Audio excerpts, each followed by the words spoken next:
Welcome to শিক্ষা সংস্থান।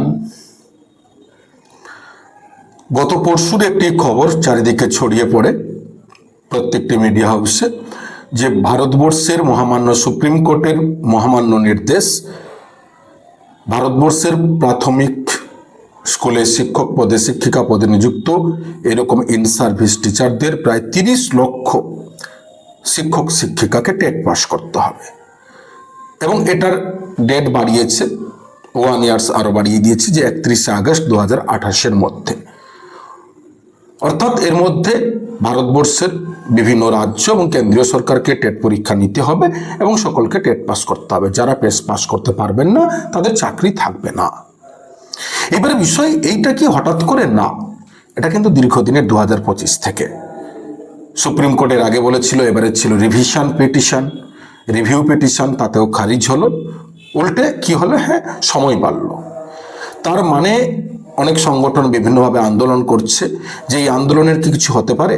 দেখুন, আমাদের যা বিশ্লেষণ অ্যানালাইসিস বলবো, সুপ্রিম কোর্ট যখন রিভিউ পিটিশনে একই কথা বলেছে তার মানে কিন্তু প্রত্যেককে পরীক্ষা দিতে হবে।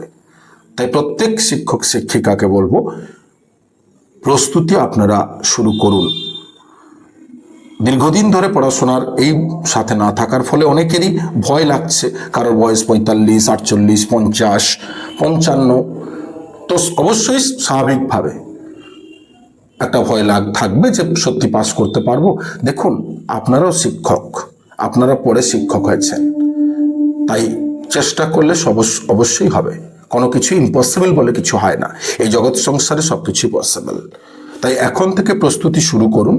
যখনই সরকার বিভিন্ন রাজ্যের, আমাদের পশ্চিমবঙ্গে যখনই পরীক্ষা নেবে তখন যাতে আপনারা কোনোভাবেই না আটকে যান। এবং এই সিলেবাস প্রাইমারি টেটের ক্ষেত্রে সাধারণত যেটা হয় CDP, language 1, language 2, environment and math. এবং আপনাদের তো নাম্বার প্রচুর স্কোরের ব্যাপার নয়, আপনাদের যেটা থাকে যে 150-র মধ্যে 60% এবং SC ST OBC তারা 55%, এই নাম্বারটাই পেতে হবে। তার জন্য এখন থেকে সিডিপি, ল্যাঙ্গুয়েজ 1, ল্যাঙ্গুয়েজ 2, এনভায়রনমেন্ট পড়া শুরু করুন। যাদের হয়তো ম্যাথে ভয় থাকে তারা কিন্তু এই বিষয়গুলো ভালো করে শুরু করুন, তাহলে দেখবেন আটকাবেন না। পরীক্ষা হবে এইটুকু দৃঢ় বিশ্বাস। আরো বিস্তারিত তথ্য জানার জন্য অবশ্যই আমাদের চ্যানেল শিক্ষা সংস্থান মেলঘরিয়া ফলো করুন এবং নিত্য নতুন আমরা আরো আপডেটেড তথ্য আপনাদের সামনে নিয়ে আসবো। ধন্যবাদ।